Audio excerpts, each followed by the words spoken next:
پھر بھی دریا میں گھوڑے نہیں ڈالتے، وہ ایک مجبوری تھی، اس کے علاوہ کوئی آپشن تھا نہیں. تو سلطان محمد فاتح نے بھی یہی کیا ہے. اس نے کیا کیا کہ بزرگ بھی رکھے ہوئے اللہ سے دعائیں مانگے اور پھر اسباب اور وسائل اختیار کیے. بھائی یہاں پانی ہے تو پانی کو کراس کرنا ہمارے لیے، سوری پیچھے سمندر ہے، بیچ میں خشکی ہے، پانی نہیں تھا، خشکی سے ہٹ کے آگے پانی ہے. تو اب آگے ہم گھوڑوں پہ جائیں گے اگر، تو گھوڑا پانی میں نہیں جا سکتا. تو انہوں نے یہ نہیں کہا، صحابہ کرام نے پانی میں گھوڑے دوڑا لیے تھے تو ہم بھی خشکی تک جائیں گے اور قسطنطنیہ میں بیک سائڈ سے حملہ کرنے کے لیے نا، باقی بسم اللہ توکلت علی اللہ پھونکوں والی سرکار ہوتی تو مسئلہ ہی حل ہو گیا تھا یار. یہ تو پہلے ذہن میں آ جاتا نا، میرے بہت لیٹ آیا دماغ میں. ایک شف سرکار حضرت وہ سلطان محمد فاتح اپنے پاس رکھتا شف، اور پورا قسطنطنیہ ہی بڑھ جاتا پورا. ابھی جو الیکشن میں ہوا ہے نا، آپ کو پتا ہے نا، جو ووٹنگ ہو رہی تھی، فلاں جیت رہا ہے، میم بنائی پاکستانیوں نے، اوپر جا رہا ہے اوپر جا رہا ہے، شف ایک دم وہ نیچے ہوا، بڑی ٹائٹ میم بنائی ہے کہ الیکشن میں یہی ہوا. بندہ کون جیت رہا ہے ایک دم شف کر کے، شف فوراً نیچے. ایسی ہی رپورٹیں چینج ہو رہی تھی نا الیکشن کی. جو لوگ ٹی وی کے آگے خبروں میں بیٹھے ہوئے تھے، تو پاکستان میں ایک سرکار ہے جس کو سچی مچی کی شف سرکار ہے، وہ تو عز منتشا وہ تو ذل منتشا. تو اس لیے جو سیاستدانوں میں جو سمجھدار لوگ ہیں نا، وہ اس جو پاکستان کی جو اصل شف سرکار ہے نا، اس سے بنا کے رکھتے ہیں کہ ہم بے شک ایک ووٹ بھی نہ ملا، جب انہوں نے کہا شف فوراً ہم کہاں چلے جائیں اوپر. تو اچھا خیر سمجھ گئے نا کون سی سرکار ہے. ایک تو یہ سرکار ہے، جو ایک اور سرکار ہے جو اصل شف سرکار ہے، وہ بڑی پاورفل سرکار ہے، وہ اس کا شف اصل شف ہے، اس کو ہم مانتے ہیں کہ یار وہ جب شف کرے نا، وہ یہ تو ڈرامہ کر رہے ہیں، ڈرامہ کر رہے ہیں. تو سلطان محمد فاتح نے کیا کیا، مشورہ کیا بھائی کیا کریں. مشورہ یہی طے ہوا کہ یار کچھ نہ کچھ تو کرنا پڑے گا. تو ایک ماہر نے مشورہ دیا کہ دیکھو ہم جو ہمارے بحری جہاز ہیں، کشتیاں بہت بڑی بڑی نہیں، جہاز نمائی تھیں وہ، تو ہم ان کو جب تک خشکی پہ چلا کے آگے پانی تک نہیں پہنچائیں گے نا، تو ہم یہ قلعہ کبھی بھی فتح، مزید 600 سال لگ جائیں گے ہمیں، ناممکن ہے. ہمارے پاس اب ایک ہی آپشن ہے، جانیں ضائع ہو رہی ہیں، روز تیر اندازی ہو رہی ہے، لوگ ڈیلی بیسس پہ شہید ہو رہے ہیں، اور پہلے بھی کئی حملے ناکام ہو چکے ہیں. اب یہ رسک لینا پڑے گا، آر یا پار. یہ بہت مشکل کام تھا. کیوں؟ رات میں لوگ سو رہے ہیں، راتوں رات آپ نے یہ کرنا ہے. اب خشکی پہ کیسے چلائیں بھائی پانی، یعنی اس جہازوں کو؟ تو اس کا طریقہ یہ ہے کہ جتنے جانور ہیں نا، اونٹ گائے دمبے، سب ذبح کر دو اور سب کی چربی کو پگھلا کے زمین پہ ڈال دو. اور یہ صبح صادق سے پہلے پہلے کام کیا ہو جانا چاہیے، ختم. اور اس کے بعد یہ کشتیاں رکھ کے نا، لکڑیاں رکھ کے ان کو دھکے دیں گے، کیونکہ ورنہ کون لے جا سکتا ہے. کیونکہ اگر دھکے دے دے کے تو ناممکن ہے نا خشکی پہ آپ کسی ایک چھوٹی سی لانچ کو دھکا دینے کی کوشش کرو، کوئی بھی نہیں دے سکتا. تو ہوگا یہ، اور دیں گے بھی اتنا ٹائم لگ جائے گا کہ دشمن تو دیکھ لے گا بھائی یہ لوگ تو یہاں سے آئے، تو راتوں رات یہ کام کرنا ہے. کتنا بڑا یہ گوروں نے ہسٹری میں لکھا ہے کہ ایسا کام کیا ہے جس کا تصور نہیں تھا. اتنی محنت خرچ ہوئی ہے اس کے اوپر. کیا موٹی موٹی توند اور موٹے موٹے پیٹ ہوتے اگر اس وقت مسلمانوں کے، اور صبح شام بریانی اور قورمے کے ڈھکن کھل رہے ہوتے، اور تیجے کے نام پہ، 40ویں کے نام پہ، شب برات کے نام پہ یہ سب چیزیں کھا رہے ہوتے، تو یہ کر لیتے؟ بولتے کیوں نہیں؟ میں بار بار کہتا ہوں کسی بڑے پیٹ والے کا مذاق اڑانا مقصد نہیں ہے. کچھ لوگوں کا نیچرلی پیٹ بڑا ہوا ہوتا ہے، وہ تو قدرت کی طرف سے، وہ صحابہ میں بھی تھا، بڑے بڑے بزرگوں میں تھا.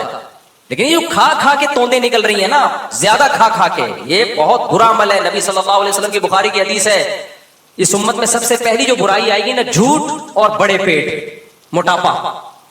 یہ حدیث ہے صحیح. قدرتی طور پر کسی کا پیٹ بڑا ہے تو ایک الگ بات ہے.